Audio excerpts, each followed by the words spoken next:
Welcome to my channel Boundless Binocular. Let's explore West Bengal. আজকে আমি ঘুরে দেখব ডোমজুড়ের এমন কিছু দর্শনীয় স্থান যা আপনাদের মুগ্ধ এবং সেই সাথে হতবাকও করে দেবে। আজকে আমার মূলত যে দুটি স্থান ঘুরে দেখব সেটা হচ্ছে ডোমজুড়ের কেশবপুর আর ওয়াদিপুর।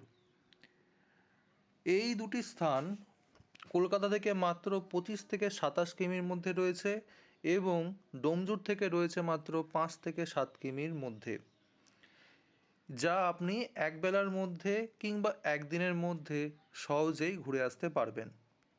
চলে এসেছি আমি অন্য একটা জায়গায়। অনেক দিন ধরে আমতা হচ্ছে, কিন্তু আজ একটু অন্য কিছু হবে। অন্য একটা জায়গায় এসেছি, সেটা হচ্ছে হাওড়ার ডোমজুড় থানার অন্তর্গত কেশবপুর এলাকার এক ঘোষবাড়ি, একটা জমিদার বাড়িতে এসেছি। আর আমার সাথে রয়েছে এই আমার এক নতুন গেস্ট। কেশবপুরের এই ঘোষবাড়ি বলতে পারা যায় হাওড়ার এক হিডেন জেম। এই জমিদার বাড়ির মূল আকর্ষণ হলো এর দুর্গা দালান। ওপরে শোভিত রাধাকৃষ্ণের অপূর্ব চিত্রাবলী আপনাকে মুগ্ধ করে দেবে। এই জমিদার বাড়ি খুবই নিরিবিলি ও সেই সাথে পরিষ্কার পরিচ্ছন্ন। যারা শান্ত গ্রাম্য পরিবেশে হাওড়ার মধ্যে কোনো জমিদার বাড়ি খুঁজছেন, তাহলে এটি আপনাদের জন্য বেস্ট চয়েস। ডোমজুড় থেকে মাত্র 2.5 কিমি থেকে 3 কিমি এবং কলকাতা থেকে মাত্র 25 কিমি দূরত্বে রয়েছে এই ঘোষবাড়ির জমিদার বাড়ি। এরপরেই আমরা চলে গেছিলাম কেশবপুরের একটি খুবই সুন্দর রাধা মাধব মন্দিরে। ডোমজুড়ের থেকে জমিদার বাড়ি যাওয়ার আগেই এই অপূর্ব সুন্দর মন্দিরটি দেখতে পাবেন।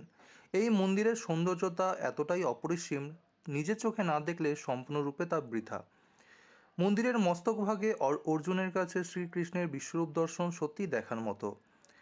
এর এর মধ্যে শ্রীকৃষ্ণের মা যশোদার সাথে বালগোপালের লীলা, ননিচুরি ও কালিয়া দমনও অন্যতম। 1430 সনে স্থাপিত এই মন্দিরের ভেতরে রয়েছে রাধা মাধবের সুন্দর বিগ্রহ ও পশ্চাৎভাগের দেওয়ালে রয়েছে বিষ্ণুর বিভিন্ন অবতার ও রাধাকৃষ্ণের অপূর্ব লীলার চিত্র। ফোনের ফোনের লেজবন্দি কিছু ছবি আপনাদের সামনে তুলে ধরলাম। এরপরে চলে গিয়েছিলাম ওয়াদিপুরে ব্রহ্মা মন্দির। হাওড়া ডোমজুড়ের ওয়াদিপুর, যা কলকাতা থেকে মাত্র 27 কিমির মধ্যে অবস্থিত। এই মন্দিরটি পঞ্চরত্ন বিশিষ্ট এবং মন্দিরটি খুবই সুন্দর কারুকার্য খচিত। মা সরস্বতীর অভিশাপে সৃষ্টিকর্তা ব্রহ্মার পূজা বন্ধ হয়ে গেলেও হাওড়ার ওয়াদিপুরের এই মন্দিরের স্থানীয়দের দ্বারা পূজিত হন সৃষ্টিকর্তা।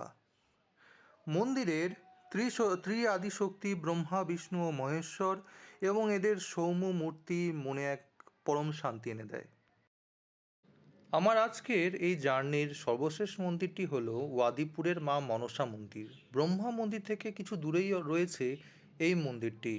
আটচালার এই মন্দিরের সামনে রয়েছে চারচালার নাট মন্দির, যা বাইরে থেকে মন্দিরটিকে আরও সুন্দর করে তুলেছে।